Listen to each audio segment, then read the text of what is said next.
একজন একজন কৰে দেন ফুল দিয়ে দিয়ে সৰে গেলে হবে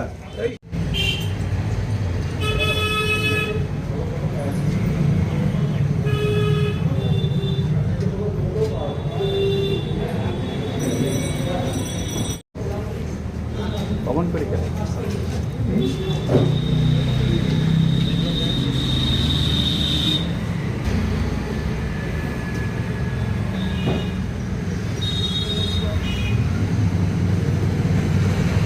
জ্যোতিপ্ৰসাদ আগৰৱালাৰ স্মৃতি দিৱস আমি ধুবুৰী সাহিত্য সভাৰ পক্ষৰ পৰা উদযাপন কৰি আছো।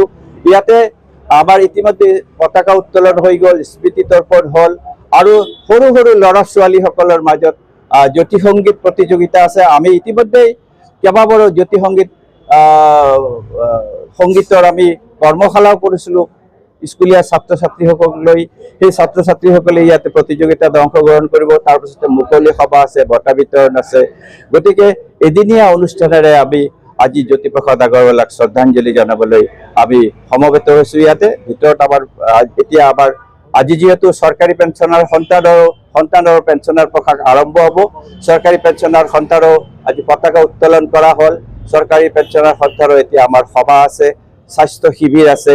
এইখিনি লৈ আজি আমি দিনটো অতিবাহিত কৰিম।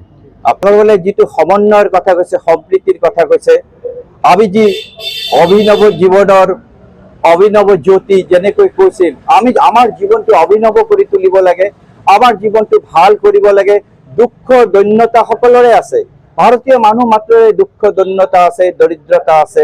তাৰ মানে এইটো নহয় আমি জীৱনটোক এনেকৈ অথলে যাব দিম। আমি সমাজখনক লৈ, সমাজৰ সাহিত্য সংস্কৃতি লৈ, সমাজৰ মানুহবোৰক লৈ একেলগে আমাৰ সংস্কৃতিক উন্নয়নৰ কাৰণে কাম কৰি যাম। সকলোৱে যাতে আনন্দেৰে যি ভাত মুঠি খাওঁ, পেটে ভাতে যেনেকৈ খাওঁ তেনেকৈয়ে যদি আমি থাকিব লাগে। কিন্তু তাৰ মাজতে জ্যোতিপ্ৰসাদ আগৰৱালাৰ, বিষ্ণুপ্ৰসাদ আগৰৱালাৰ যি আদৰ্শ, সেই আদৰ্শক আমি উৰ্ধত তুলি ধৰি আমি আগুৱাই যাব লাগিব।